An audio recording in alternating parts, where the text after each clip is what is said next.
Hello बच्चों, कैसे हो? बढ़िया। आप बढ़िया तो मैं भी बढ़िया। तो देखो बच्चों, आज हमें क्या पढ़ाई करनी है। आज है हमारे पास क्लास 11th का यूनिट नंबर 12 का वीडियो नंबर 51।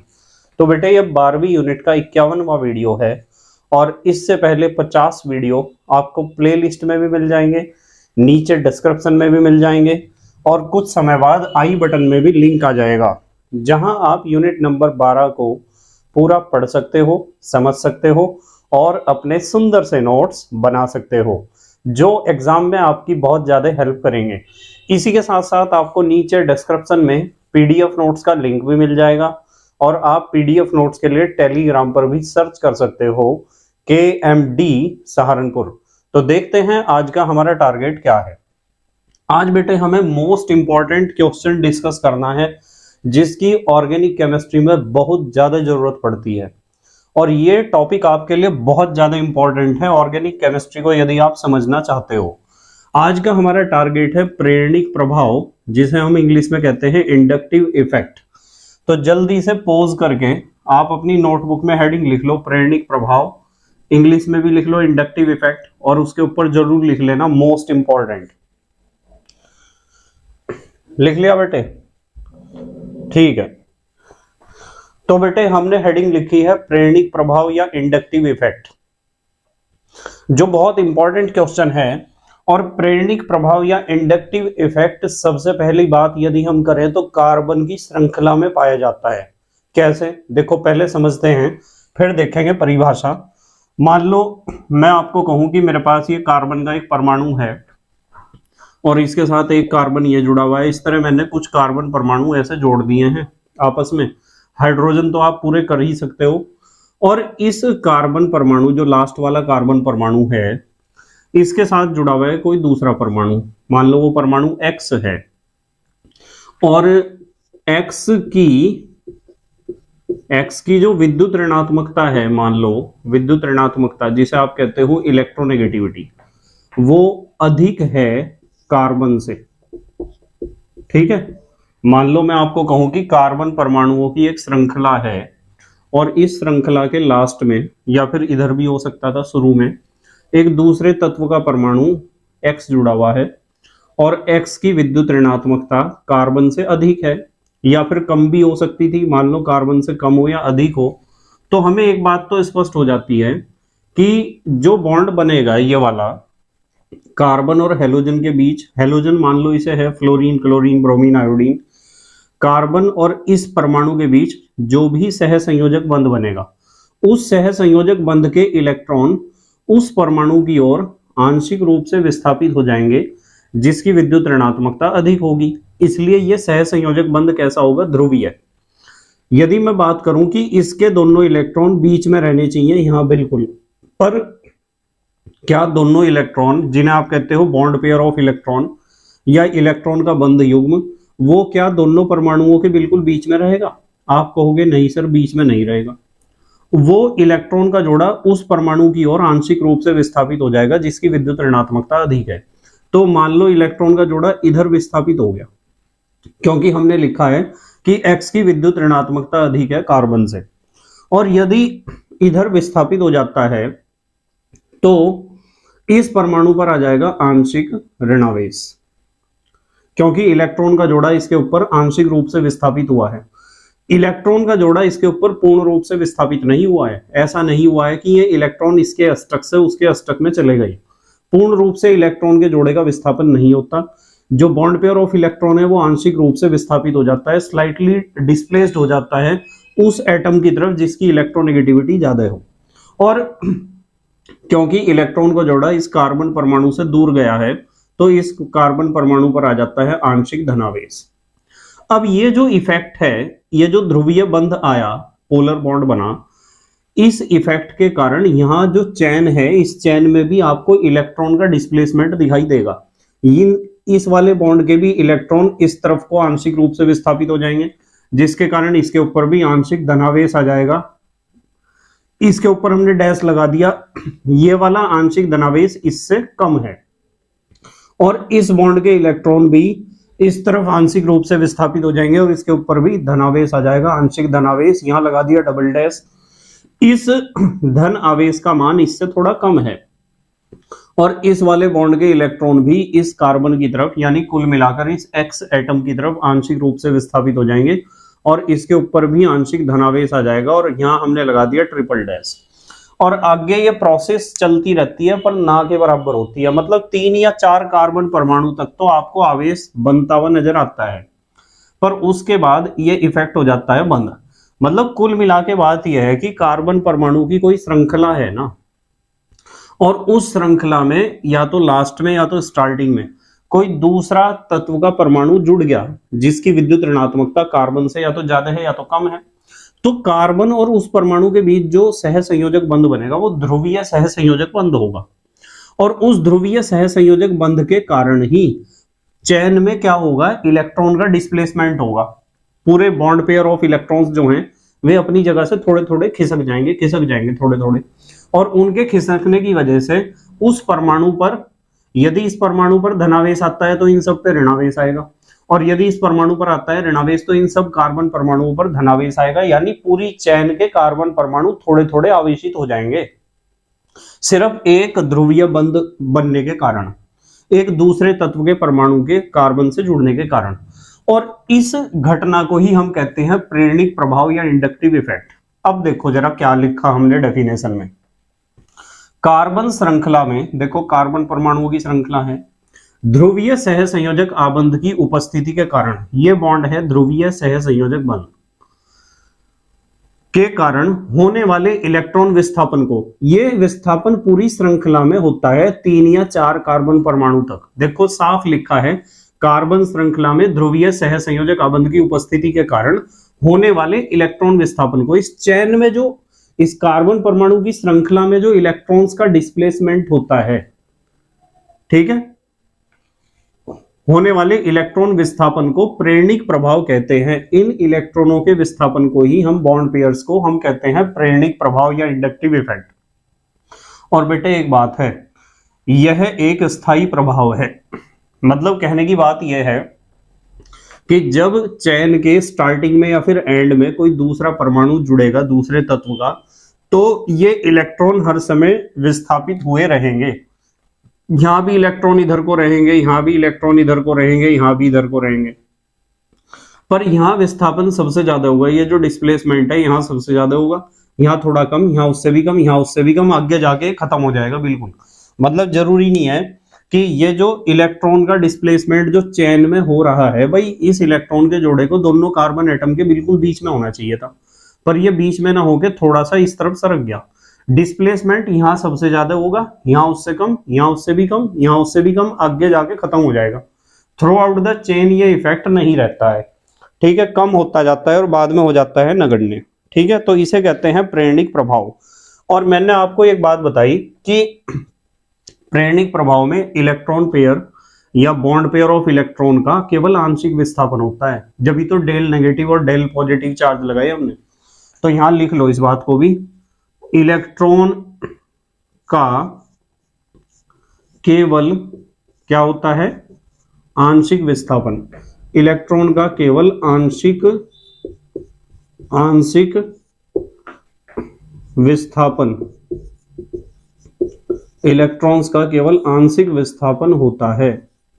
यानी ऐसा नहीं होता प्रेरणिक प्रभाव में कि इलेक्ट्रॉन एक परमाणु की कक्षाओं से दूसरे परमाणु की कक्षाओं में चले जाएं, पूर्ण विस्थापन नहीं, आंशिक विस्थापन है, ठीक है, एक परमाणु की कक्षाओं से दूसरे परमाणु की कक्षाओं में एंट्री नहीं करते हैं, ठीक है। और एक बात मैंने और बताई कि जो ये बॉन्ड है, इस बॉन्ड से जितना दूर जाओगे कार्बन परमाणु के ऊपर आवेश उतना घटेगा। यहां लिख लो इस बात को भी, CX बॉन्ड से, CX कोई भी परमाणु हो सकता है कार्बन को छोड़कर, कार्बन के अलावा, CX बॉन्ड से दूरी बढ़ने पर, CX बॉन्ड से दूरी बढ़ने पर क्या होता है बताओ, CX बॉन्ड से दूरी बढ़ने पर कार्बन परमाणुओं पर कार्बन परमाणुओं पर किसका मान घटता है? आवेश। आवेश का मान क्या होता है? घटता है। आवेश का मान घटता है। देखो एक बात बताता हूं आपको, आप इस बात को कई तरीके से लिख सकते हो कि इस बॉन्ड से जो ये ध्रुवीय बंध है, इससे आप जितना दूर चलोगे कार्बन परमाणु के ऊपर आवेश उतना घटेगा, या फिर यूं कह दो कि जो बॉन्ड पेयर ऑफ इलेक्ट्रॉन्स है उनका डिस्प्लेसमेंट घटेगा। यहाँ डिस्प्लेसमेंट सबसे ज्यादा है और यहाँ सबसे कम, आगे जाके खत्म हो जाएगा डिस्प्लेसमेंट। ठीक है, अब बात आती है, आपको समझ में आ गया प्रेरणिक प्रभाव। एक बात ध्यान रखनी है, परमानेंट इफेक्ट है, यहाँ लिखा हुआ है देखो, स्थायी प्रभाव है। ऐसा नहीं है कि ये इलेक्ट्रॉन का डिस्प्लेसमेंट किसी विशेष स्थिति या परिस्थिति में ही होगा। यदि इस कार्बन के साथ ये कोई दूसरा परमाणु जुड़ा हुआ है ना, तो ये इलेक्ट्रॉन अपनी जगह से सरके ही रहेंगे हर समय, यानी एक परमानेंट इफेक्ट है। ऐसा नहीं होने का कि आप इसे किसी निश्चित समय पे देख रहे कि अब सरक रहे अब नहीं सरके, ये तो हमेशा खिसके रहेंगे। जब यहाँ वो इलेक्ट्रॉन खींचने वाला परमाणु अटैच है या स्पीसीज अटैच है या समूह अटैच है, तो वो तो इलेक्ट्रॉन को खींच के ही रखेगा चैन में कुछ दूरी तक लगातार, यानी ये इलेक्ट्रॉन सरके ही रहेंगे। और जब इलेक्ट्रॉन खिसके रहेंगे, सरके रहेंगे, डिस्प्लेस्ड रहेंगे, तो इनके ऊपर चार्ज भी रहेगा, परमाणुओं के ऊपर आवेश रहेगा परमानेंटली, स्थायी रूप से। इसलिए कहा यह एक स्थायी प्रभाव है। ठीक है, अब अगली बात करेंगे कि ये जो प्रेरणिक प्रभाव है इसके प्रकार या फिर आप कह सकते हो टाइप्स, कि प्रेरणिक प्रभाव कितने प्रकार का होता है। तो जवाब है प्रेरणिक प्रभाव होता है 2 प्रकार का।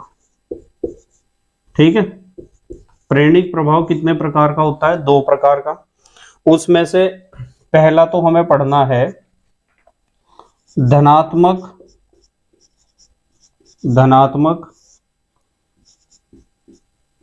प्रेरणिक प्रभाव। धनात्मक प्रेरणिक प्रभाव पढ़ना है, जैसे आप कह सकते हो प्लस आई इफेक्ट। ठीक है, देखो प्रेरणिक प्रभाव या इंडक्टिव इफेक्ट को हम आई से प्रदर्शित करते हैं, आई से, इसे भी लिख लेना हेडिंग में। इसे किससे प्रदर्शित करते हैं, किससे डिनोट करते हैं? आई से, इंडक्टिव इफेक्ट। तो एक तो हमें पढ़ना है धनात्मक प्रेरणिक प्रभाव, और नंबर 2 पर आपको समझ में आ गया होगा अपने आप ही। दूसरा हमें पढ़ना है ऋणात्मक प्रेरणिक प्रभाव। ऋणात्मक प्रेरणिक प्रभाव, इन दोनों के बारे में हम डिस्कस करेंगे। इसे हम प्रदर्शित करते हैं माइनस आई, तो आप कह सकते हो प्लस आई इफेक्ट और माइनस आई इफेक्ट। तो जल्दी से पॉज करके लिखो, मैं दोनों को डिस्कस कर रहा हूं आपके साथ। लिखो बेटे, लिख लिया? ठीक है, तो सबसे पहले डिस्कस करते हैं हम प्लस आई इफेक्ट, या आप लिख सकते हो धनात्मक प्रेरणिक प्रभाव। प्लस आई इफेक्ट का मतलब क्या है? मान लो कार्बन परमाणु की श्रृंखला में जो लास्ट का कार्बन परमाणु है या पहला, वो किसी ऐसे ग्रुप से अटैच है जो इलेक्ट्रॉन को क्या करता हो, दान करता हो या प्रतिकर्षित करता हो। तो यदि हमारी कार्बन परमाणु की श्रृंखला का कार्बन परमाणु लास्ट वाला या शुरू वाला वो इलेक्ट्रॉन दाता ग्रुप से अटैच हो, तो क्या होगा? देखो यहां लिखते हैं, जब श्रृंखला कौन सी? कार्बन परमाणु की श्रृंखला का कार्बन एटम यानी कार्बन परमाणु या तो स्टार्टिंग वाला या एंड वाला इलेक्ट्रॉन दाता ग्रुप से जुड़ा हो, इलेक्ट्रॉन दाता ग्रुप से जुड़ा हो, तो ऐसे प्रभाव को हम कहते हैं प्लस आई इफेक्ट। क्यों कहते हैं? देखो मैं बताता हूं आपको। मान लो यह हमारी कार्बन परमाणु की श्रृंखला है और इस लास्ट वाले कार्बन से एक ऐसा ग्रुप अटैच है, जी माने ग्रुप, समूह, एक ऐसा ग्रुप अटैच है जिसका नेचर इलेक्ट्रॉन डोनेट करने का है। तो क्या होगा? इलेक्ट्रॉन का जोड़ा बीच में होना चाहिए, पर इलेक्ट्रॉन का जोड़ा बीच में ना होके इससे दूर हटेगा, थोड़ा इधर। ठीक है, यानी इलेक्ट्रॉन का डिस्प्लेसमेंट इधर होगा। ऐसा इसलिए होगा क्योंकि कार्बन और उस ग्रुप का जो ये वाला परमाणु है, इन दोनों की विद्युत ऋणात्मकताओं में कार्बन की विद्युत ऋणात्मकता ज्यादा होगी इसके कंपैरिजन में। और यदि इसकी तुलना में कार्बन का इलेक्ट्रोनेगेटिविटी ज्यादा है तो इलेक्ट्रॉन पेयर, जिसे आप कहते हो बॉन्ड पेयर ऑफ इलेक्ट्रॉन, वो तो कार्बन एटम की तरफ ही स्लाइटली शिफ्ट हो जाएगा, आंशिक रूप से विस्थापित हो जाएगा, जिसके कारण इसके ऊपर आ जाएगा आंशिक धनावेश और इसके ऊपर आ जाएगा आंशिक ऋणावेश। तो इलेक्ट्रॉन इस बॉन्ड के भी तो इधर को सरकेंगे, भले उससे कम सरके पर सरकेंगे तो जरूर। तो इसके ऊपर भी आंशिक ऋणावेश आ जाएगा, ये डैश लगा दिया, यानी उससे कम ऋणावेश है। और इस तरफ इस बॉन्ड के इलेक्ट्रॉन भी इस तरफ सरकेंगे, यहां भी आंशिक ऋणावेश आ जाएगा, डबल डैश लगाया तो इसका मतलब इससे भी कम ऋणावेश, यहाँ डिस्प्लेसमेंट इससे भी कम है। और यहाँ भी आपको ये इफेक्ट देखने को मिलेगा, यहाँ मैं लगा देता हूं ट्रिपल डैश, ठीक है। तो इस तरीके से यदि श्रृंखला का कार्बन परमाणु इलेक्ट्रॉन दाता ग्रुप से अटैच हो तो इलेक्ट्रॉन दाता ग्रुप के ऊपर तो आंशिक धनावेश आ जाता है, और कार्बन परमाणुओं की श्रृंखला में क्या आ जाता है, कार्बन परमाणुओं पर ऋणावेश, ठीक है, जिसका मान घटता रहता है। जितना आप इस बॉन्ड से दूर हटोगे उतना ही कार्बन परमाणु के ऊपर आवेश क्या होगा, घटेगा, ठीक है। तो ऐसे ग्रुप को हम कहते हैं प्लस आई ग्रुप। ऐसा ग्रुप जिसका नेचर इलेक्ट्रॉन को डोनेट करने का होता है ना, या फिर हाइड्रोजन के रेस्पेक्ट में या कार्बन के रेस्पेक्ट में, मान लो कार्बन के रेस्पेक्ट में जिसका नेचर इलेक्ट्रॉन को डोनेट करने का होता है, कार्बन की तरफ को सरकाने का, ऐसे ग्रुप को हम कहते हैं प्लस आई ग्रुप। यहां लिख देता हूं प्लस आई ग्रुप, इसे हम कहते हैं प्लस आई ग्रुप, ठीक है। तो इसकी तीव्रता बताता हूं मैं आपको, चलो। प्लस आई ग्रुप की तीव्रता का क्रम अब आपको और अच्छे तरीके से समझ में आएगा। देखो, मान लो मैं आपको कहूं कि मेरे पास कोई ऐसा ग्रुप है, ये एल्काइल ग्रुप होता है ना, आर सिखा रखा है मैंने, और यहां एक कार्बन से इस तरह जुड़ा हुआ है, ये ग्रुप है, इसे आप कह सकते हो tertiary alkyl group, 3 degree R. R का मतलब पता है आपको, एल्काइल। तो टर्सरी एल्काइल ग्रुप का प्लस आई इफेक्ट सबसे ज्यादा होता है। क्यों होता है ज्यादा, मैं बताता हूं आपको। इसलिए होता है सबसे ज्यादा क्योंकि यहां ये जो आर है इसका नेचर भी इलेक्ट्रॉन को डोनेट करने का है, इस आर का भी नेचर इलेक्ट्रॉन को डोनेट करने का है, इस आर का नेचर भी इलेक्ट्रॉन को डोनेट करने का है। तो 3 एल्काइल ग्रुप, तीनों का नेचर इलेक्ट्रॉन को डोनेट करने का है, तो यहां इलेक्ट्रॉन बहुत तेजी से इस तरफ को सरकेंगे। यदि मैं G के जगह, इस ग्रुप के जगह इसे लगा दूंगा ना, तो ये डिस्प्लेसमेंट और भी ज्यादा बढ़ जाएगा, ये इलेक्ट्रॉन यहां से भी इधर यहां दूर तक डिस्प्लेस हो जाएंगे, सरक जाएंगे दूर तक। ये तो था tertiary alkyl group. Tertiary alkyl group का प्लस आई इफेक्ट सबसे ज्यादा होता है, इसकी तीव्रता ज्यादा होती है प्लस आई इफेक्ट दिखाने की, क्योंकि इसमें 3 एल्काइल ग्रुप हैं जो सपोर्ट करते हैं इलेक्ट्रॉन को धक्का देने अपने से दूर। यदि मैं कहूं कि एक ऐसा ग्रुप देखते हैं, चलो ऐसा, ये आपको पता है सेकेंडरी एल्काइल ग्रुप है, सेकेंडरी एल्काइल है ना। देखो ये कार्बन 2 ही कार्बन से अटैच है डायरेक्टली, तो यहां तो इलेक्ट्रॉन को धकेलने वाले 3 ग्रुप थे, यहां तो 2 ही हैं, यहां तो 2 ग्रुप हैं, तो इसका मतलब इसका प्लस आई इफेक्ट इससे तो कम ही होगा। अब यदि मैं आपको कहूं कि हमारे पास कोई ऐसा ग्रुप है, देखो ये है कार्बन परमाणु डायरेक्टली केवल एक ही कार्बन परमाणु से अटैच है, इसीलिए आप इसे कहोगे प्राइमरी एल्काइल ग्रुप। तो प्राइमरी एल्काइल ग्रुप का प्लस आई इफेक्ट, यहां तो एक ही ग्रुप है जो धक्का देगा इलेक्ट्रॉन पेयर को, एक ही ग्रुप ऐसा है, एक ही एल्काइल ग्रुप है जो इलेक्ट्रॉन को देने का, इलेक्ट्रॉन दाता का रोल अदा कर रहा है, इसलिए इसका plus I effect secondary alkyl group से भी कम होता है।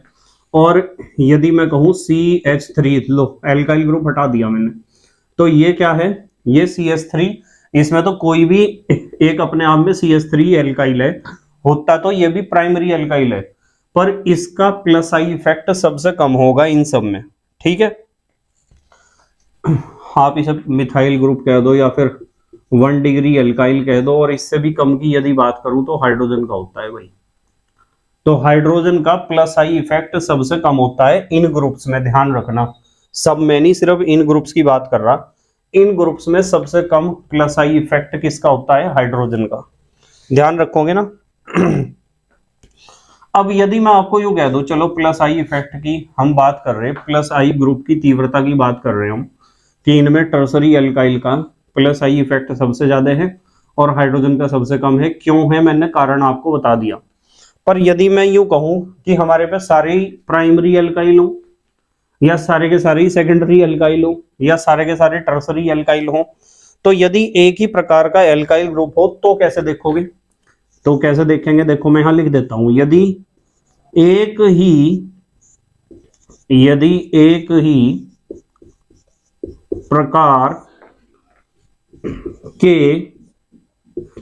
एल्काइल ग्रुप, यदि एक ही प्रकार के एल्काइल ग्रुप यानी आर हो, तो आप प्लस आई इफेक्ट को कैसे मेजर करोगे या कैसे कंपैरिजन करोगे? देखो मैं बताता हूं।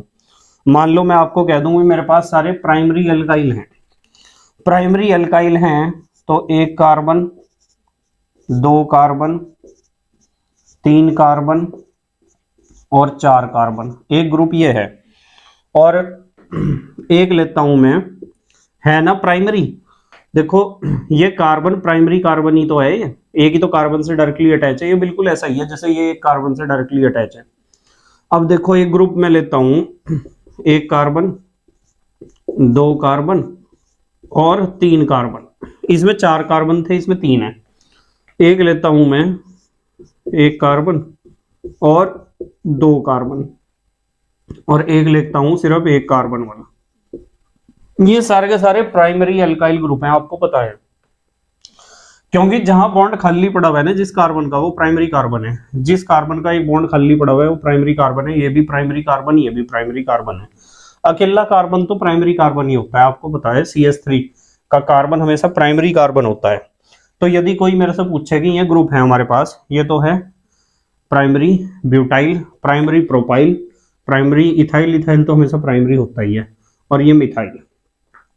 इनमें प्लस आई इफेक्ट की कैपेसिटी किसमें सबसे ज्यादा होगी, या प्लस आई ग्रुप कौन सा इनमें सबसे ज्यादा, प्लस आई तीव्रता किसकी सबसे ज्यादा होगी? तो आप यूं देखोगे कि कौन सा धक्का देने में इलेक्ट्रॉन को परफेक्ट है। ये यहाँ 4 जने हैं जो मिलकर धक्का देंगे इलेक्ट्रॉन्स को, ये भी देगा, ये भी, ये भी, ये भी। तो इसका मतलब इसका प्लस आई इफेक्ट सबसे ज्यादा होगा, और इसका उससे कम होगा, क्योंकि यहाँ इलेक्ट्रॉन्स को धकेलने वाले 3 ही कार्बन हैं या 3 ही ग्रुप हैं, और इसका उससे भी कम, और सबसे कम मिथाइल का। तो इस तरीके से यदि एक ही प्रकार के एल्काइल ग्रुप आपके पास हो, तो आप कार्बन परमाणुओं की संख्या देखोगे कि किसमें कार्बन परमाणु ज्यादा है, इसमें ज्यादा है।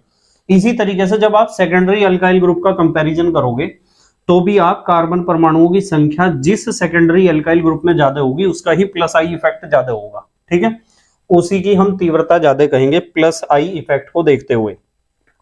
तो यहां से एक निष्कर्ष निकला, निष्कर्ष यह निकला कि यहां लिख देता हूं, अतः जो प्लस आई क्षमता है या प्लस आई इफेक्ट की प्रबलता कह दो या क्षमता, वो डायरेक्टली प्रोपोर्शनल होती है कार्बन परमाणुओं की संख्या के, कार्बन परमाणुओं की संख्या, कार्बन परमाणुओं की संख्या के डायरेक्टली प्रोपोर्शनल होती है। पर शर्त है एक ही प्रकार के एल्काइल ग्रुप होने चाहिए जब आप देखोगे कार्बन परमाणुओं की संख्या को। ठीक है बेटे, जल्दी से पोज करके लिखो, फिर अगली बात बताता हूं आपको, बहुत बढ़िया। प्लस आई इफेक्ट तो मैंने बता दिया सारा, लिख लिया बेटे? ठीक है। दूसरे नंबर पर हम पढ़ेंगे माइनस आई इफेक्ट, या फिर आप लिख सकते हो ऋणात्मक प्रेरणिक प्रभाव। यह कब दिखाई देता है? जब आपका कार्बन परमाणु किसी इलेक्ट्रॉन आकर्षी समूह से जुड़ा हुआ हो, यानी ऐसा ग्रुप जो इलेक्ट्रॉन अट्रैक्टिंग हो, इलेक्ट्रॉन को अपनी तरफ खींचता हो। यहां लिखते हैं जब कार्बन परमाणु इलेक्ट्रॉन आकर्षी, या आप कह सकते हो इलेक्ट्रॉन अट्रैक्टिंग ग्रुप या समूह से जुड़ा हो। तो यदि कार्बन एटम आपका किसी ऐसे ग्रुप से अटैच है जो इलेक्ट्रॉन अट्रैक्टिंग ग्रुप है, इलेक्ट्रॉन को आकर्षित करने वाला ग्रुप है, तो अब जब आपको इफेक्ट दिखाई देता है माइनस आई इफेक्ट, जैसे मैं आपको कहता हूं कि 1 2 3 4 कार्बन परमाणु हैं, ये ग्रुप कोई ऐसा है जिसका नेचर इलेक्ट्रॉन को अपनी तरफ खींचने का है, इधर की तरफ ये, तो इसके ऊपर आंशिक ऋणावेश आ जाएगा और इसके ऊपर आंशिक धनावेश। इलेक्ट्रॉन यहां भी सरकेंगे पर इससे कम, यहां भी धनावेश आएगा पर इससे कम, इलेक्ट्रॉन यहां भी सरकेंगे पर इससे कम, और यहां भी धनावेश आएगा पर इससे कम, और इलेक्ट्रॉन यहां भी सरकेंगे पर इससे भी कम, और आंशिक धनावेश यहां भी आएगा पर इससे भी कम। और धीरे धीरे ये इफेक्ट खत्म हो जाएगा, और दूर चलोगे, इस बॉन्ड से जितना दूर चलोगे इलेक्ट्रॉन का डिस्प्लेसमेंट घटता रहेगा और कार्बन एटम के ऊपर चार्ज यानी आवेश घटता रहेगा। और ये जो ग्रुप होता है ना, ये इसे हम कहते हैं माइनस आई ग्रुप। जिस ग्रुप का नेचर कार्बन से इलेक्ट्रॉन्स को अपनी तरफ खींचने का होता है ना, उस ग्रुप को हम कहते हैं माइनस आई ग्रुप। ठीक है, ध्यान रखना। अच्छा, अब मैं आपको एक बात बताऊंगा, यहां एक हेडिंग लिखता हूं, माइनस आई ग्रुप की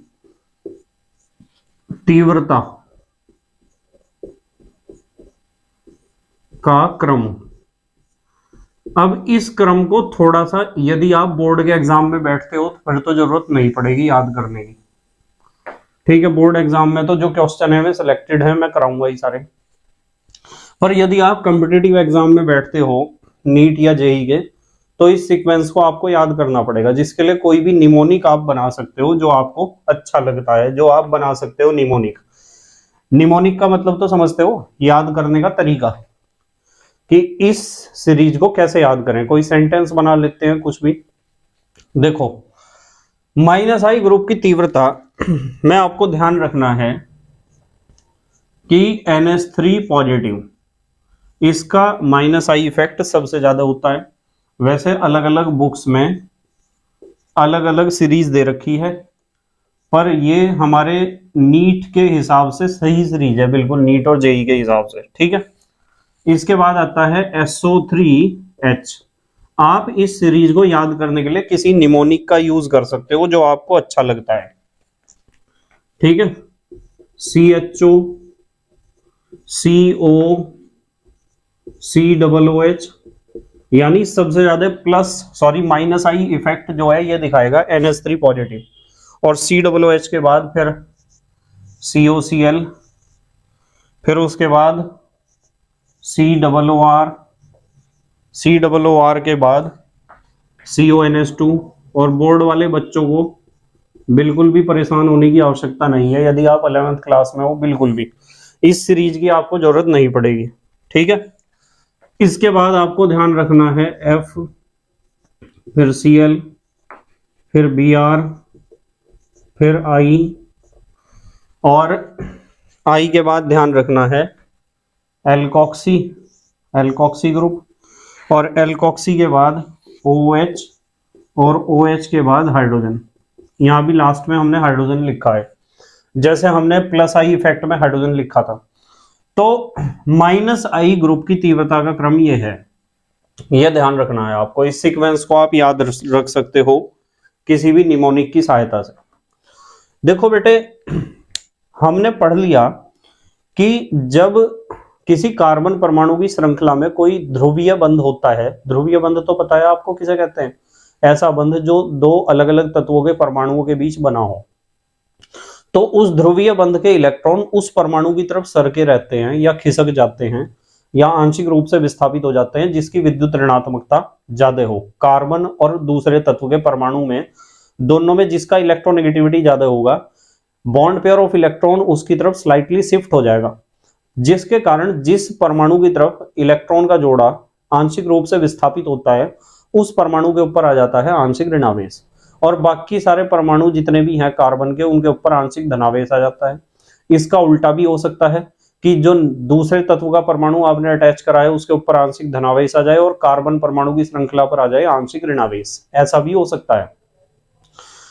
इस प्रभाव को जो एक ध्रुवीय बंध के कारण कार्बन की श्रृंखला में कार्बन के कुछ स्टार्टिंग के 4 या 5 परमाणुओं पर आवेश आ जाता है और उनके बीच का जो बॉन्ड पेयर ऑफ इलेक्ट्रॉन है वो सरक जाता है अपनी जगह से थोड़ा थोड़ा, इस प्रभाव को हम कहते हैं प्रेरणिक प्रभाव। इस बात को ध्यान रखना बहुत ज्यादा जरूरी है कि प्रेरणिक प्रभाव संबंधित है कार्बन परमाणुओं की श्रृंखला से, ध्यान रखना है आपको इस चीज को। और फिर मैंने आपको बताया कि प्रेरणिक प्रभाव होता है 2 प्रकार का, प्लस आई और minus I. Plus I effect वो है जब कार्बन जुड़ा हुआ हो किसी इलेक्ट्रॉन दाता समूह से, और माइनस आई इफेक्ट वो है जब कार्बन जुड़ा हुआ किसी ऐसे ग्रुप से जो इलेक्ट्रॉन अट्रैक्टिव ग्रुप है, इलेक्ट्रॉन आकर्षी ग्रुप से अटैच हो कार्बन एटम। ठीक है, क्लियर हुई बात। और मैंने दोनों की तीव्रता का क्रम भी आपको बताया। प्लस आई ग्रुप की तीव्रता का क्रम 2 तरीके से बताया है, एग्जाम्पल तो मैं बहुत सारे लूंगा आगे आज ही। और माइनस आई ग्रुप की तीव्रता का सीक्वेंस आपको याद रखना है। यदि आप बोर्ड एग्जाम में बैठने जा रहे हो तो रफली से याद रख लेना, बहुत ज्यादा याद रखने की जरूरत नहीं है। ठीक है, अब देखो मैं आपको बताता हूं एक नई चीज कि इसका फायदा क्या है पढ़ने का। एक हेडिंग लिखो प्रेरणिक प्रभाव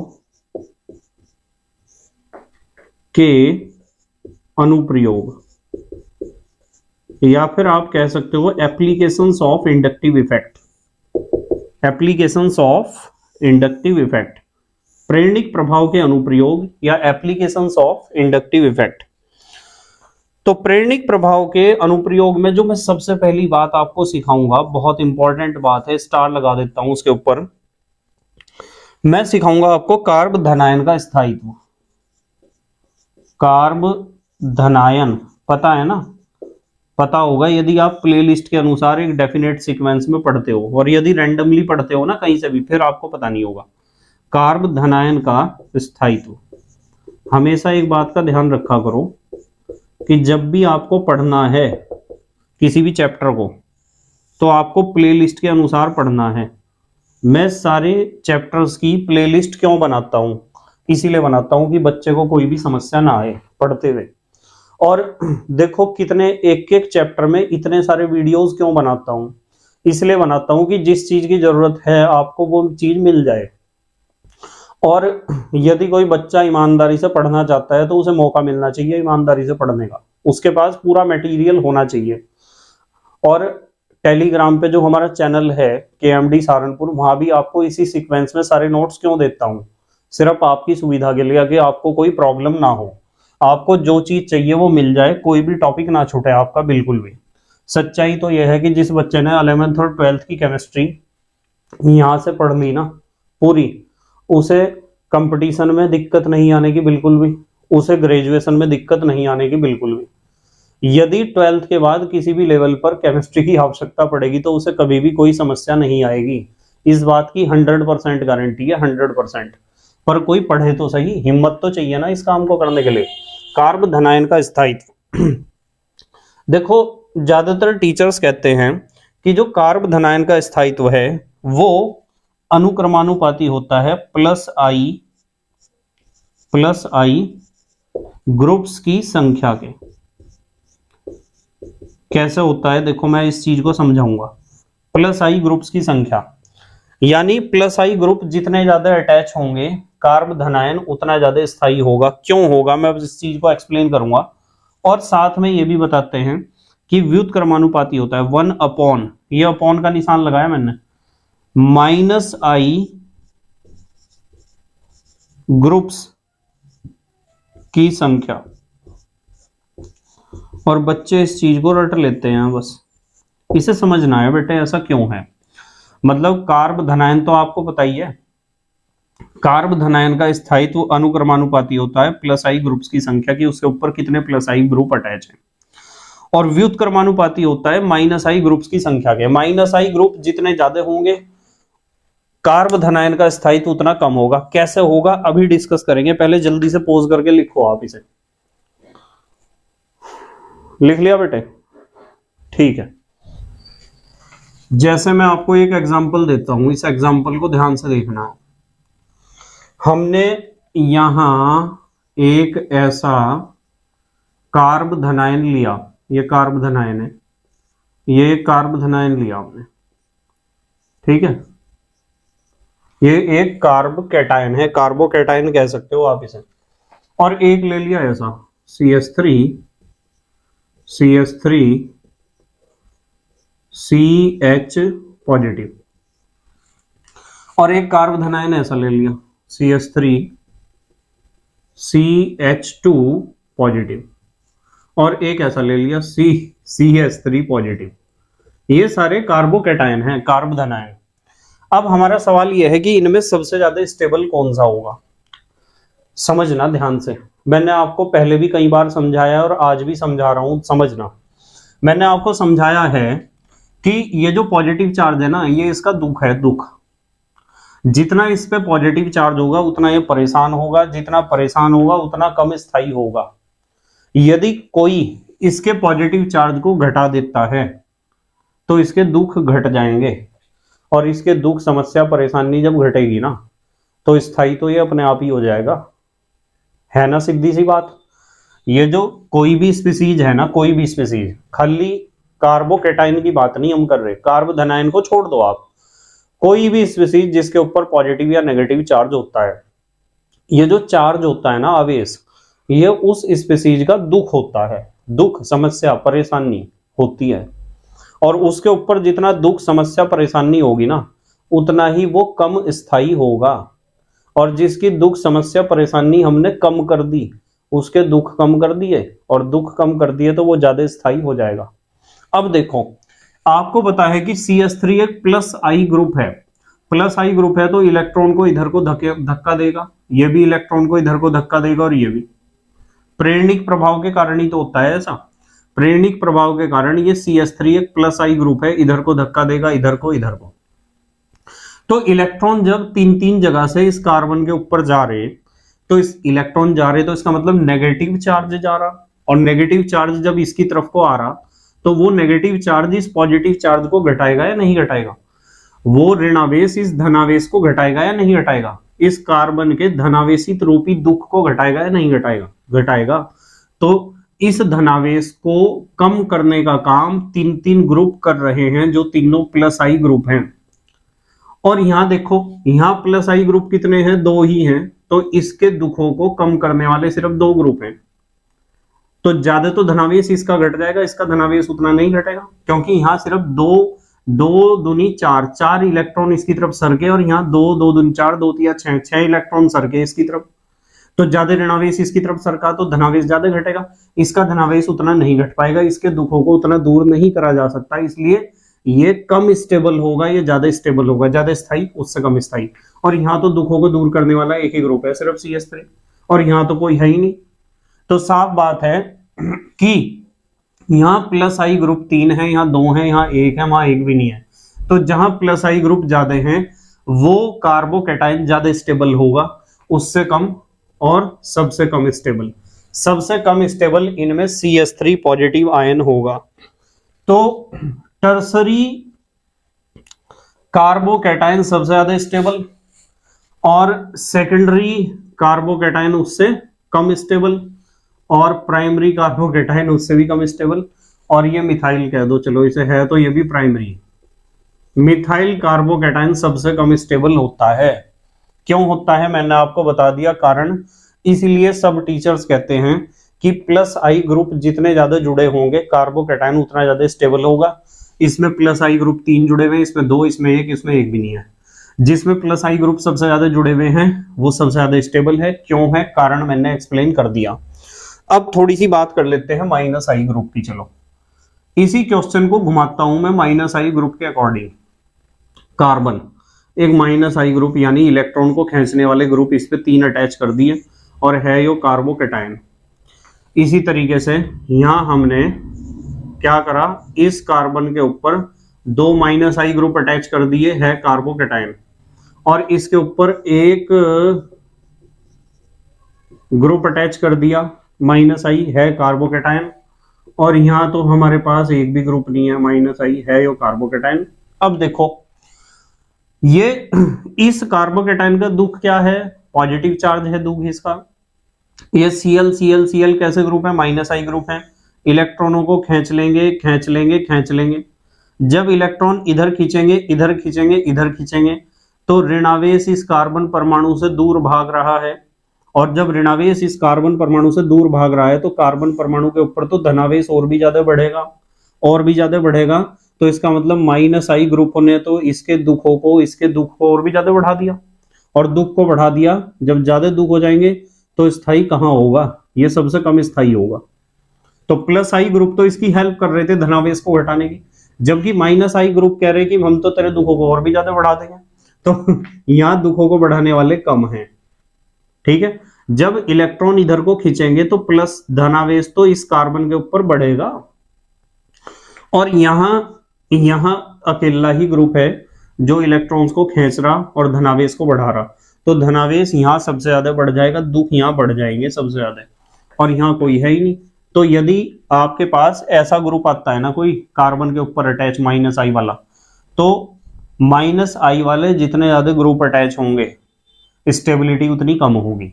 यहां स्टेबिलिटी इसकी सबसे कम है और वहां इसकी स्टेबिलिटी सबसे ज्यादा है। स्ट्रक्चर दोनों का सेम है, फर्क सिर्फ इतना है कि वहां तो प्लस आई ग्रुप अटैच थे और यहां माइनस आई ग्रुप अटैच हैं। बताओ ये खेल समझ में आता है क्या आपके? ठीक है, तो आपको कार्ब धनायन का स्थायित्व इस तरीके से सीखना है। अब मैं दूसरा एप्लीकेशन बताता हूं, दूसरा अनुप्रयोग इसका। अब हम बात करेंगे कार्ब ऋणायन के स्थायित्व की।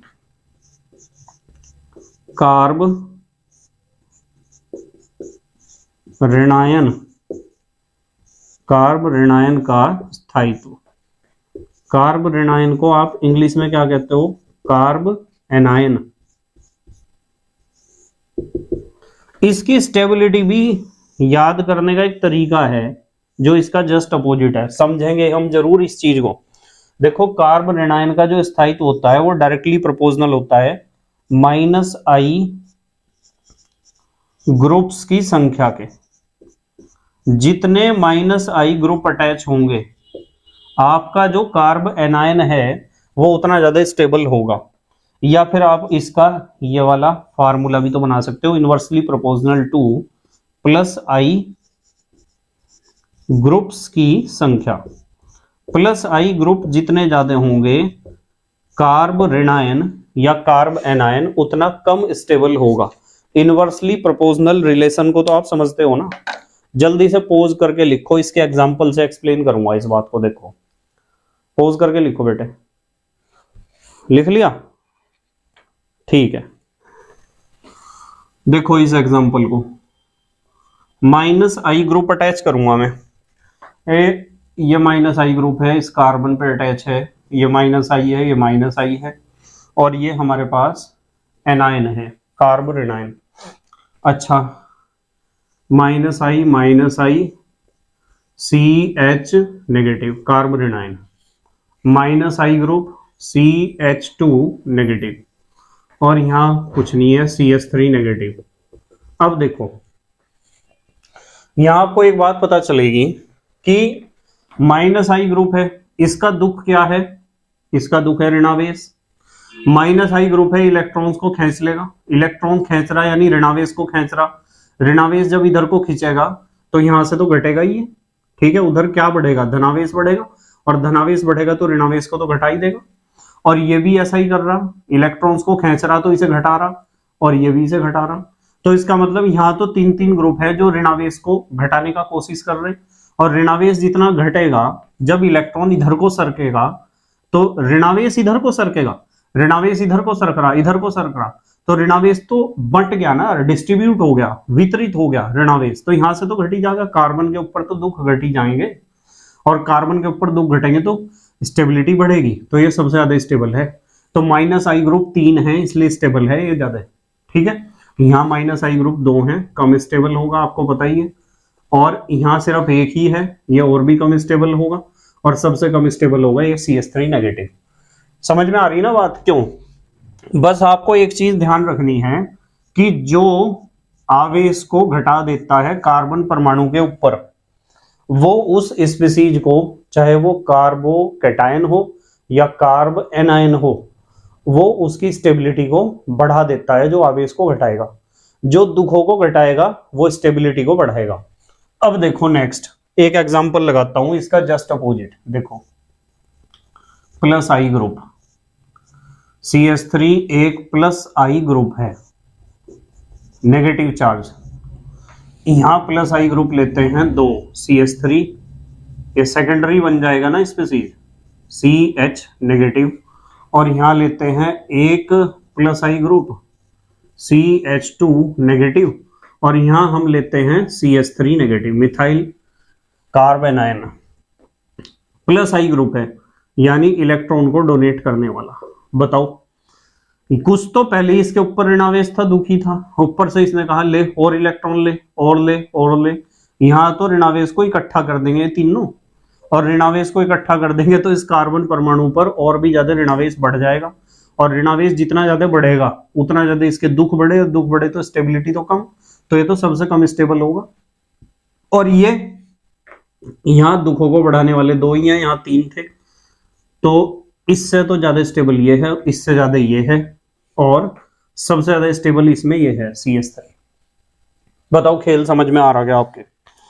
अब देखो एक बढ़िया सा एग्जांपल लेता हूं मैं आपको समझाने के लिए, एक एग्जांपल लेता हूं बढ़िया सा। देखो यदि मैं कहूं कि मेरे पास ये CH2 नेगेटिव, ठीक है, कार्बन ऋणायन, और यहां मैंने जोड़ दिया एक इलेक्ट्रॉन अट्रैक्टिंग ग्रुप, और यहाँ CH2 और ये CH3, ये किस स्पीसीज है, ये कार्ब एनायन ही है, कार्ब ऋणायन है। देखो अब अभी तो हम इधर राइट साइड में चार्ज ले रहे थे, मैंने लेफ्ट में ले लिया।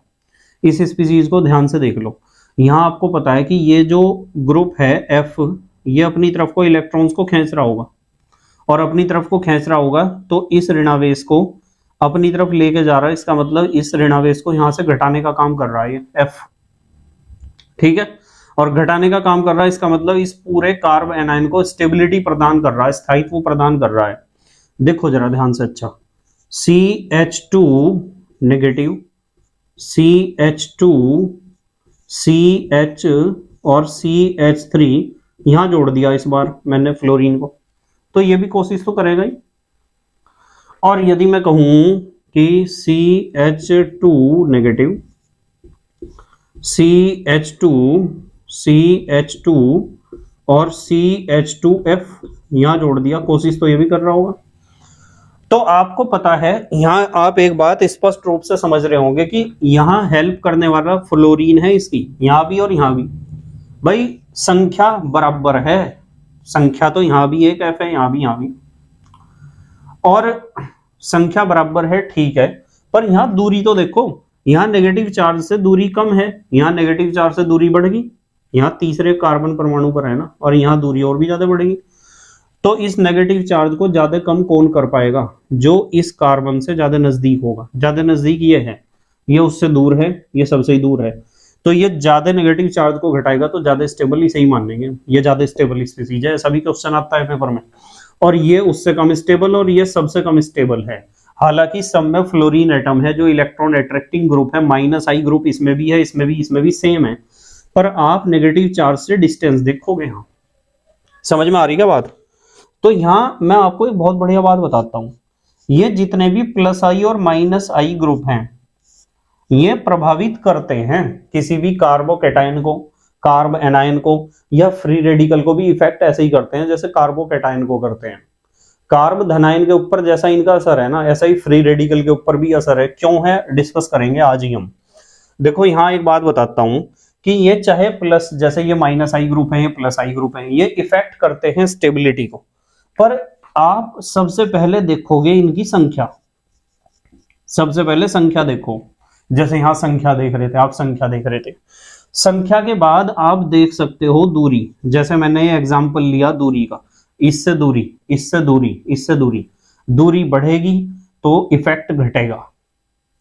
और फिर यदि आप संख्या और दूरी देख रहे कि संख्या भी बराबर है, दूरी भी बराबर है, तो फिर आप देखोगे इनकी क्षमता या प्रबलता। क्षमता देखो, मैंने आपको एक बात बताई थी कि +I इफेक्ट दिखाने वाले ग्रुप की क्षमता या प्रबलता का क्रम बताया था, तीव्रता का क्रम, इस तरह -I की तीव्रता का क्रम। मतलब ज्यादातर क्वेश्चन तो बेटे संख्या और दूरी पर ही आते हैं, क्षमता में जरूरत पड़ती है उस सीरीज की। ठीक है, प्लस आई सीरीज और माइनस आई सीरीज की। ठीक है, चलो जल्दी से पोज करके लिखो, आप पोज करके लिखो, फिर मैं अगली बात बताता हूं आपको। लिख लिया बेटे? ठीक है। नंबर 3, तीसरा अनुप्रयोग, तीसरा एप्लीकेशन हम यहां डिस्कस करेंगे मुक्त मूलक। मुक्त मूलक या मूलकों लिख लो, फ्री रेडिकल्स। मुक्त मूलकों का स्थायित्व, स्टेबिलिटी ऑफ फ्री रेडिकल्स। अभी मैंने एक सेंटेंस बोल रहा था, दोबारा फिर बोल रहा कि फ्री रेडिकल की स्टेबिलिटी बिल्कुल इसी तरह इफेक्ट होती है जैसे जैसे कार्बोकेटाइन की स्टेबिलिटी इफेक्ट हुई थी। कार्ब धनायनों की स्टेबिलिटी जिस तरह प्रभावित होती है, इसी तरीके से मुक्त मूलकों की स्थायित्व भी प्रभावित होता है। यानी मुक्त मूलक का स्थायित्व डायरेक्टली प्रोपोर्शनल होता है प्लस आई ग्रुप्स की संख्या के, प्लस आई ग्रुप्स की संख्या के। और साथ में आप कह सकते हो इनवर्सली प्रोपोर्शनल होता है माइनस आई ग्रुप्स की संख्या के। अब कैसे होता है देखो, मैं थोड़ा सा, बच्चों की ये बात समझ में नहीं आती है, मैं समझाने का प्रयास करूंगा आपको कि कैसे। एग्जाम्पल लेते हैं, चलो एक एग्जाम्पल से समझते हैं।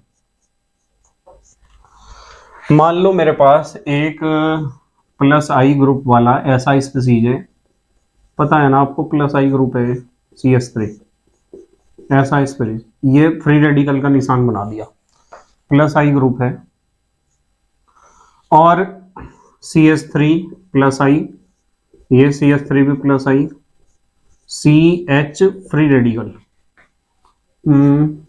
CH3 CH2 फ्री रेडिकल और CH3 फ्री रेडिकल। अब देखो यहां आपको बात ध्यान रखनी है कि ये प्लस आई ग्रुप है, प्लस आई प्लस आई प्लस आई।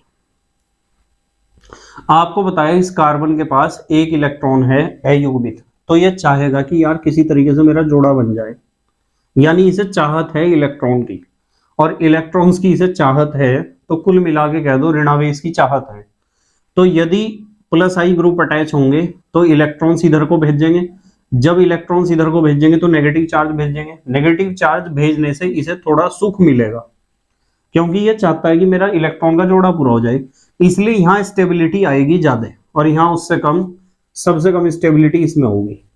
मतलब कुल मिला के बात यह है, यदि इन बातों को आप नहीं समझ पाते हो तो सीधी बात याद रखो कि कार्बोकैटायन यानी कार्ब धनायन की स्टेबिलिटी जिस तरीके से प्रभावित होती है, इसी तरीके से फ्री रेडिकल की स्टेबिलिटी भी प्रभावित होती है। ठीक है, जैसे एक एग्जांपल लेते हैं, चलो फ्री रेडिकल का माइनस आई ग्रुप वाला ले लेते हैं, Cl फ्री रेडिकल और Cl CH फ्री रेडिकल और CH2 फ्री रेडिकल और CH3 फ्री रेडिकल, इसमें कोई नहीं है। अब आपको पता है इसे इलेक्ट्रॉनों की चाहत है जोड़ा बन जाए, पर ये तो खींच रहे इलेक्ट्रॉनों को और भी ज्यादा, खींच रहे तो इसके दुखों को बढ़ा रहे, इसे तो चाहिए था इलेक्ट्रॉन, ऋणावेश चाहिए था इसे, तो ये सबसे कम स्टेबल होगा, इससे ज्यादा ये और सबसे ज्यादा होगा ये। ठीक है, समझ में आ रही ना बात? तो इस तरीके से आप फ्री रेडिकल की स्टेबिलिटी को कंपेयर कर सकते हो। 3 अनुप्रयोग मैंने आपको सिखा दिए, अब मैं आपको सिखाता हूं चौथा अनुप्रयोग।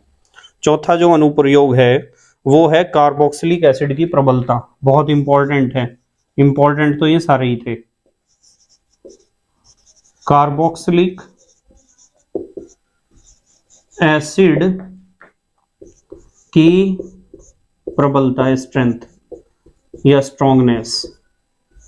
जो कार्बोक्सिलिक एसिड है वो कौन सा कार्बोक्सिलिक एसिड ज्यादा स्ट्रॉन्ग एसिड होगा और कौन सा कार्बोक्सिलिक एसिड वीक एसिड होगा, इसका डिटेक्शन आप कैसे करोगे? देखो कैसे करोगे मैं बताता हूं, यहां तो फार्मूला बताता हूं कि कार्बोक्सिलिक एसिड की प्रबलता डायरेक्टली प्रोपोर्शनल होती है माइनस आई ग्रुप्स की संख्या के, माइनस आई ग्रुप्स की संख्या के डायरेक्टली प्रोपोर्शनल होती है। जितने ज्यादा माइनस आई ग्रुप अटैच होंगे या जितना strong minus I group attach होगा कार्बोक्सिलिक एसिड के साथ, वो कार्बोक्सिलिक एसिड उतना ही ज्यादा स्ट्रॉन्ग एसिड होगा। या फिर आप इस बात को ऐसे भी लिख सकते हो, इनवर्सली प्रोपोर्शनल। ये माइनस आई था तो यहां मैं लिखूंगा प्लस आई ग्रुप्स की संख्या। कैसे? एग्जाम्पल इस बात को बिल्कुल क्लियर कर देंगे। जल्दी से पॉज करके लिखो, इस बात को समझाऊंगा। देखो मैं आपको, पॉज करके लिखो बेटे। लिख लिया? ठीक है। देखो एग्जाम्पल, पहला एग्जाम्पल देखते हैं। हमारे पास है HCOOH, कार्बोक्सिलिक एसिड है ना। फिर हमारे पास है दूसरा कार्बोक्सिलिक एसिड है CH3COOH।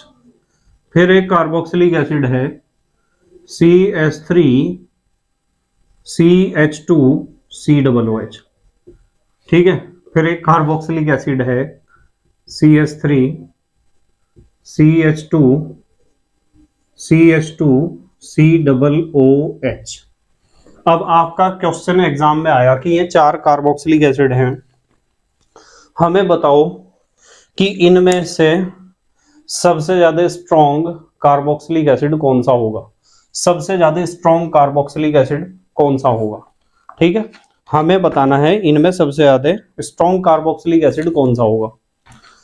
फॉर्मिक एसिड होगा, या 2 कार्बन है तो इथेनोइक एसिड होगा, प्रोपेनोइक एसिड होगा, या 4 कार्बन है तो ब्यूटेनोइक एसिड। कौन स्ट्रॉन्ग होगा? देखो जब हम बात करते हैं, इसकी बात करते हैं, चलो ये है हमारे पास CH3 CH2 CH2 COOH। ध्यान से देखना, जब इसके एसिडिक नेचर को हम देखते हैं तो हमें देखना है कि ये H पॉजिटिव आयन कितनी आसानी से छोड़ेगा। ये H पॉजिटिव आयन जब छोड़ेगा तो इसके ऊपर आ जाएगा नेगेटिव चार्ज। कैसा चार्ज आ जाएगा? Negative charge. और जब इसके ऊपर नेगेटिव चार्ज आया इस आयन के ऊपर, देखो इसने यहां से H पॉजिटिव आयन छोड़ दिया, तो H पॉजिटिव आयन छोड़ दिया, जब भी तो हम इसे कहेंगे कि एसिड है। छोड़ने के बाद इसका ये इस तरह का कार्बोक्सिलेट आयन बनेगा जिसके ऊपर ऋणावेश होगा। अब यदि ये ऋणावेश बढ़ जाता है और भी ज्यादा तो स्टेबिलिटी घट जाएगी। पक्की बात है, बहुत ध्यान से समझना पड़ेगा, बहुत ध्यान से।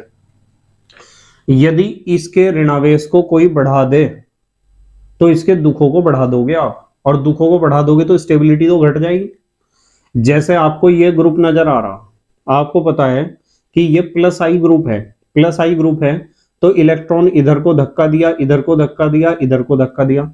जब इलेक्ट्रॉन्स को ये तीनों मिलकर इधर को धक्का दे रहे तो ऋणावेश को इधर को नहीं धकेल रहे, और ऋणावेश को जब इधर को धकेल रहे तो ये नेगेटिव चार्ज तो और भी ज्यादा बढ़ेगा, खड़ा हो जाएगा ऋणावेश। समस्याएं इसकी और भी ज्यादा खड़ी हो जाएंगी, और समस्याएं जब इसकी खड़ी हो जाएंगी, ऋणावेश जब इसका बढ़ जाएगा तो बेटे कोई स्टेबिलिटी इसकी बढ़ेगी क्या? इसकी स्टेबिलिटी नहीं बढ़ने की है। तो ये तीनों मिलके तो इस ऋणायन की स्टेबिलिटी को घटा रहे हैं, क्योंकि इसके दुखों को, ऋणावेश को बढ़ा रहे हैं। और जब इसके दुखों को बढ़ा रहे, स्टेबिलिटी घट रही, तो पक्की बात है इस कार्बोक्सिलिक एसिड को पता है कि जब मैं H पॉजिटिव आयन अपना अलग कर दूंगा ना, तो मेरा जो ऋणावेश बनने वाला है, मेरी जो हालत होने वाली है वो बहुत बेकार है। मैं अच्छी स्थिति में नहीं पहुंचूंगा H पॉजिटिव छोड़ने के बाद। मतलब कहने की बात यह है कि आप किस काम को करना ज्यादा पसंद करोगे। जिस काम को करने के बाद एक अच्छा रिजल्ट आपको मिलता हो, उसी काम को तो करोगे। आपने ग्रेजुएशन कर ली, ग्रेजुएशन के बाद आपकी 2 जॉब के आपको ऑफर आए, 2 जगह आपका सिलेक्शन हुआ। एक जगह सैलरी है 10,000 रुपए पर मंथ, और एक जगह सैलरी है 1 लाख रुपए पर मंथ। तो आप 10,000 रुपए वाली नौकरी पसंद करोगे या 1 लाख वाली? सबको पता है कि आप क्या पसंद करोगे। आप 1 लाख रुपए पर मंथ वाली जॉब पसंद करोगे और उसी में आप ज्वाइन करोगे। आप 10,000 वाली ज्वाइन नहीं करोगे, क्योंकि 1 लाख वाली में स्टेबिलिटी ज्यादा है, स्थायित्व ज्यादा है उसके अंदर, इसलिए उस जॉब में ज्वाइन करोगे आप। यदि ये वाला कार्बोक्सिलिक एसिड, ब्यूटेनोइक एसिड अपना H पॉजिटिव आयन छोड़ देता है, तो वो जो उसकी हालत होने वाली है वो हालत बढ़िया नहीं है, खराब हालत है। स्टेबिलिटी इस आयन के अंदर नहीं होगी। और नहीं होगी तो वो क्यों छोड़ेगा अपना H पॉजिटिव आयन? उसे पता कि H पॉजिटिव आयन छोड़ते ही मेरी जिंदगी बर्बाद हो जाएगी, और जिंदगी बर्बाद होगी तो वो H पॉजिटिव आयन क्यों छोड़ेगा? इसका मतलब इसके H पॉजिटिव आयन छोड़ने के चांस कम है, और छोड़ने के चांस कम है तो मैं कहूंगा यार ये तो बहुत बेकार एसिड है, वीक एसिड है, इन सब में वीक एसिड है। और यहां देखो, यहां क्या है, यहां प्लस आई इफेक्ट कम है उसके कंपैरिजन में, वहां तो 3-3 कार्बन प्रोपाइल ग्रुप था, यहाँ इथाइल है, तो इसका प्लस आई इफेक्ट उससे कम है, तो दुख तो इसे भी बढ़ाने हैं इसके, ये जो नेगेटिव आयन बनेगा, पर उससे तो कम बढ़ाने हैं, तो उससे ज्यादा स्ट्रॉन्ग एसिड ये होगा, उससे ज्यादा ये होगा, और यहाँ तो दुखों को बढ़ाने वाला कोई है ही नहीं। देखो C+O नेगेटिव, इधर हाइड्रोजन है, समझ में आ रही ना बात? तो आपको क्या देखना है कि जो कार्बोक्सिलिक एसिड है वो H पॉजिटिव आयन छोड़ने के बाद कितना ज्यादा स्टेबल आयन बनाता है। जो कार्बोक्सिलेट आयन ज्यादा स्टेबल है या बनेगा, उस आयन के बनने के चांस ज्यादा होंगे, और जो कार्बोक्सिलेट आयन कम स्टेबल बन रहा है या बनेगा, उसके बनने के चांस ही कम होंगे, सीधी बात है। तो इसका मतलब साफ है कि प्लस आई ग्रुप थे, ये प्लस आई ग्रुप था, ये और भी स्ट्रॉन्ग प्लस आई ग्रुप था, ये और भी ज्यादा स्ट्रॉन्ग। जितना strong plus I group attach होगा कार्बोक्सिलिक एसिड से, उतना ही एसिड हमारा वीक एसिड होगा। समझ में आई ना बात?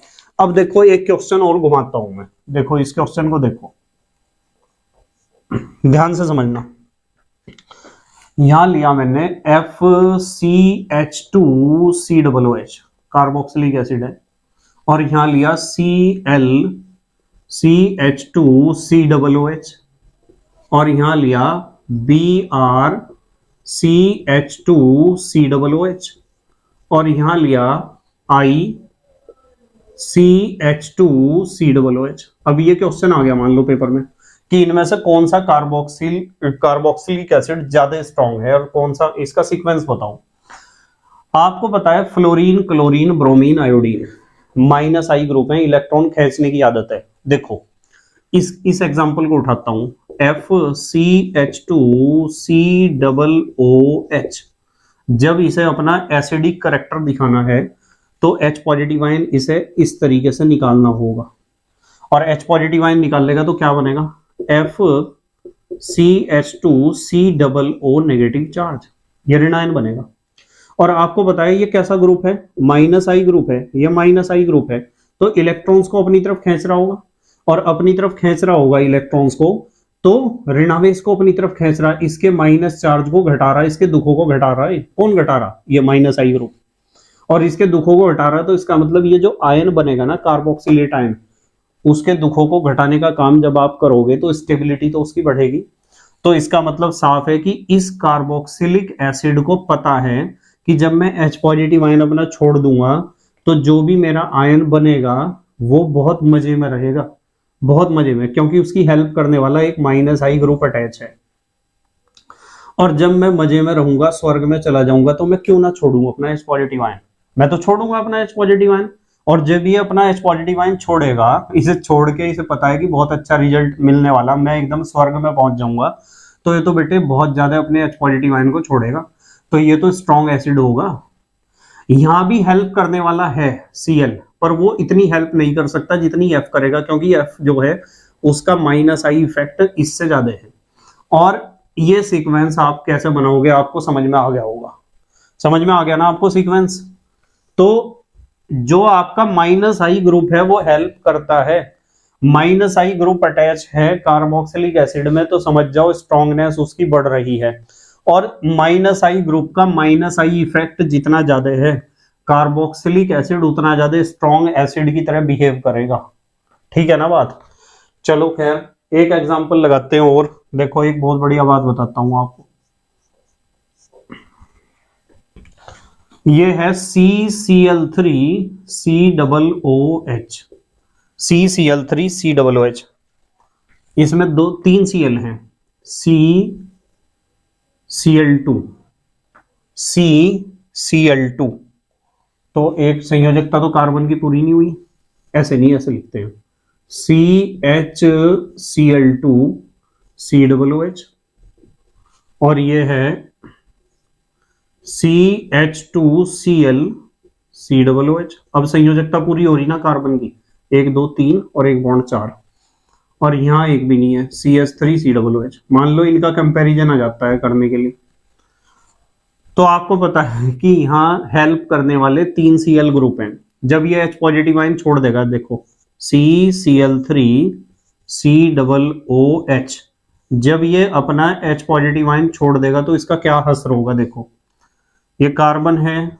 3 Cl इसके ऊपर अटैच हैं। मैं स्ट्रक्चर को खोल देता हूं समझाने के लिए। देखो 3 Cl है और ये COO नेगेटिव चार्ज, ये नेगेटिव चार्ज इसके दुख हैं, पर आपको पता है इस कार्बन के पास 3 Cl हैं, ये तीनों Cl माइनस आई इफेक्ट दिखाते हैं। इलेक्ट्रॉन्स को खींच लेंगे तो इस ऋण आवेश को इधर को खींच लेंगे, बट जाएगा ऋण आवेश, इसके दुख घट जाएंगे, और दुख घटेंगे तो स्टेबिलिटी इसकी क्या हो जाएगी, बढ़ जाएगी। तो इसे बनने में बहुत खुशी है, बनने में इसे खुशी होगी, तो ये आपका carboxylic acid H positive ion बहुत बढ़िया तरीके से रिलीज करेगा और एक स्ट्रॉन्ग एसिड की तरह बिहेव करेगा, जबकि यहाँ कोई ऐसा बात नहीं है। ठीक है, तो सबसे ज्यादा स्टेबल, क्योंकि यहाँ माइनस आई ग्रुप्स की संख्या ज्यादा है, यहाँ 2 है और यहाँ 1 है और यहाँ 1 भी नहीं है। तो बताओ ये बातें आपकी समझ में आ रही क्या। इस तरीके से हमें कंसेप्ट क्लियर होने चाहिए, इन कंसेप्ट को क्लियर करने का यही तरीका होता है। बस आपको यदि इस बात का पता है ना कि किसी भी स्पीसीज, चाहे कार्बोकेटायन हो या कार्बो एनायन हो या फिर फ्री रेडिकल हो, फ्री रेडिकल को तो रख दो एक तरफ, चलो कार्बोकेटायन कार्बो एनायन, या फिर कोई भी स्पीसीज हो, जैसे ये तो कार्बोक्सिलिक एसिड का H पॉजिटिव आयन निकलने के बाद जो ऋणायन बना उसकी बात कर रहे हैं हम। किसी भी स्पीसीज के ऊपर आवेश जितना ज्यादा बढ़ जाएगा ना, उसके दुख उतना ही बढ़ जाएंगे, उसकी स्टेबिलिटी उतनी घटेगी। तो जो भी उसके आवेश को घटाने के लिए हेल्प करेगा वो उस आयन की स्टेबिलिटी बढ़ाएगा। अब कौन किस तरीके से हेल्प करेगा, ये सारी बातें आपकी अब तक समझ में आ गई होंगी।